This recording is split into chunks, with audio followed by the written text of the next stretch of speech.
이제는 너와 내가 경쟁하는 게 아닌 기관과 경쟁해야 되는 경매 시장이 돼버렸습니다. 요즘 주택보증공사 허그가 경매에서 높은 가격으로 부동산을 매입을 하면서 시장을 흔들고 있다고 하는데요. 관련해서 영상으로 만들어 보고 우리는 또 어떻게 이 부분에 대한 대처를 해야 되는지도 이야기해 보도록 하겠습니다. 최근에 경매 시장에서 많은 논란이 되는 일이 있습니다. 지금 현재 허그 경매 개입이 왜 문제가 될까요? 허그는 전세보증보험을 제공하는 기관으로 집주인이 전세보증금을 돌려받지 못했을 때 대신해서 세입자에게 돈을 돌려줍니다. 우리가 세입자를 맞추거나 전세를 구할 때 허그에서 대출을 받고 혹은 세입자가 대출을 받아서 우리 집에 들어오는 경우가 많죠. 근데 문제가 뭐냐면 허그가 이렇게 돈을 돌려준 뒤에 직접 경매에 참여를 해서 집을 사들이고 있다는 거예요. 그럼 이게 왜 문제가 되냐라는 것들도 궁금해 하실 것 같아요. 일반 현재 지금 낙찰가 시세가 73% 정도의 수준인데 허그 같은 경우는 83%에 사들인다고 합니다.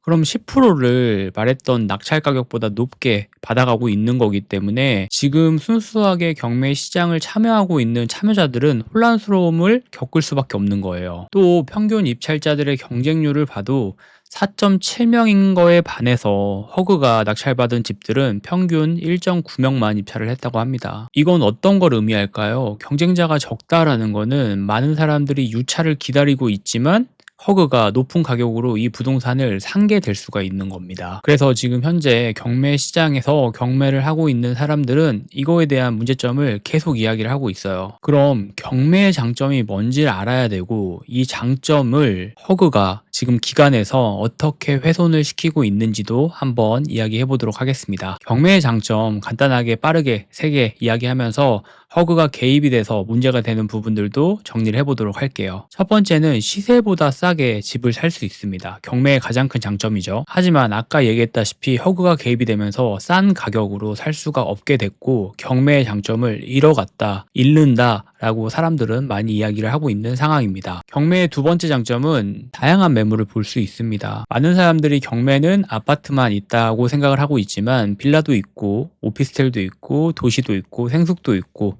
단독주택, 상가까지 다양한 부동산들이 나오고 있어요. 하지만 기본적으로 지금 허그가 개입하는 물건들은 빌라들이 많습니다. 그리고 주거용 물건들이 있는데 많은 지금 경매를 하는 사람들이 이 시장에 들어왔다가 먹을 게 없네? 싸게 살 수가 없네? 라고 해서 다양하게 위험한 리스크 있는 물건들에 투자를 하는 경향으로 많이 바뀌고 있습니다. 특수 물건이라든지 상가라든지 근린생활주택, 위반건축물도 될 수가 있죠. 이런 것들은 리스크가 굉장히 크고 종잣돈이 얼마 없는 상황이라면 굉장히 조심해야 되는 투자입니다. 일반 투자에서는 수익률이 나지 않는다라고 생각하는 사람들은 이런 위험하고 리스크가 높은 투자에 관심을 가질 수밖에 없어요. 그리고 경매의 세 번째 장점은 투자 기회가 많습니다. 잘 활용하게 되면 실거주뿐만 아니라 여러 가지 투자나 그리고 리모델링 후에 되팔거나 임대를 하는 등의 다양한 방법으로 수익을 낼 수가 있습니다. 하지만 이런 장점들을 배제를 하고 허그가 시장에 개입을 해서 많은 기회들이 줄고 있어요. 그렇다면 경매 시장이 정상적으로 돌아가려면 어떻게 해야 할까요? 많은 사람들은 허그가 경매 시장에서 손을 떼야 한다고 주장합니다. 또 이야기가 나오는 게 정부는 서민들의 안정적으로 살 수 있는 장기 공공주택 공급을 또 집중해야 된다는 이야기들도 나오고 있는데 제 생각 같은 경우는 이 자율성, 시장에 대한 자율성 같은 경우는 조금 보장을 해줘야 된다고 생각을 해요. 기관이 들어와서 경매 시장에서 높은 가격으로 부동산을 낙찰해 버리면 이 부동산 가격은 또다시 올라갈 수밖에 없거든요. 그리고 시장이 불안하고 시장이 혼란을 겪게 되면 다양하게 패닉셀, 막 사는 사람들도 나타나는 경우들도 있기 때문에 다른 나라의 사례들을 한번 살펴보면 독일이나 싱가포르 같은 경우는 공공임대주택을 많이 공급하면서 주거 안정성을 이뤄나가고 있기는 해요. 하지만 이 공공주택도 본질적인 원인 문제에 대한 해결은 아닐 수가 있습니다. 그래서 공공주택에 대한 부분은 나중에 또 얘기를 하겠지만 저는 우리나라의 허그 시장 개입을 줄인다라는 거는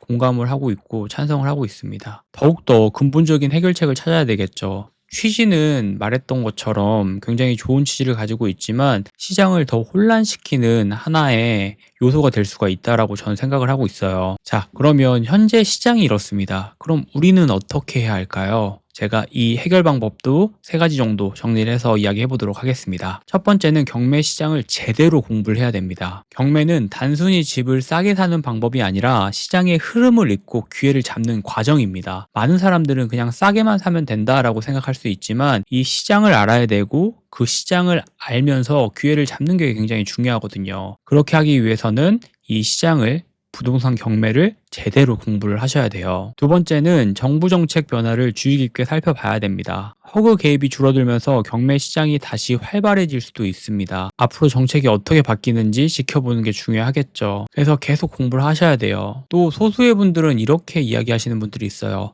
내가 또 경매 투자를 하려고 하는데 왜 나라가 안 도와주지? 왜 정책이 안 도와주지? 왜 기관이 들어오는 거지? 이렇게 이야기하시는 분들이 있지만 투자를 하다 보면 제가 얘기 드릴 수 있는 건 항상 이런 문제들이 있을 겁니다. 그리고 우린 투자로 돈을 벌어야 되기 때문에 이런 문제를 해결하는 사람이 되어야 해요. 그러기 위해서는 정부 정책에 항상 관심을 가지고 공부도 하시고 주의 깊게 살펴보는 게 필요하겠죠. 세 번째는 직접 경험해 보는 것도 좋은 방법입니다. 큰 돈 한 번에 이렇게 하려고 하지 마시고 내가 지금 할 수 있는 것들에 대한 투자를 한번 도전해 보는 것도 중요해요. 어느 정도 공부가 끝났다면 부동산 같은 경우는 현장에서 알게 되는 것들도 정말 많습니다. 하지만 정책이나 이런 것들 주저를 하게 되고 계속 공부를 하시는 분들도 많아요. 공부만으로는 부동산 투자를 할 수가 없고 부동산 투자를 하지 못하면 부자가 되는 건 어려운 게 될 수가 있습니다. 우리는 투자를 하면서 자산을 늘려야 되기 때문에 어느 정도 공부가 끝났다라고 하면 현장에 나가서 사람들의 이야기를 듣고 또 이야기를 토대로 해서 내가 한번 투자를 해보는 건 정말 좋은 경험이 될 수가 있어요. 그래서 오늘은 허그가 경매 시장을 들어온다 라는 이야기 해봤고 그거에 따른 문제점 그리고 우리가 어떻게 이 문제점을 해결해야 될까에 대한 부분도 이야기를 해봤습니다. 아까도 잠깐 이야기를 했지만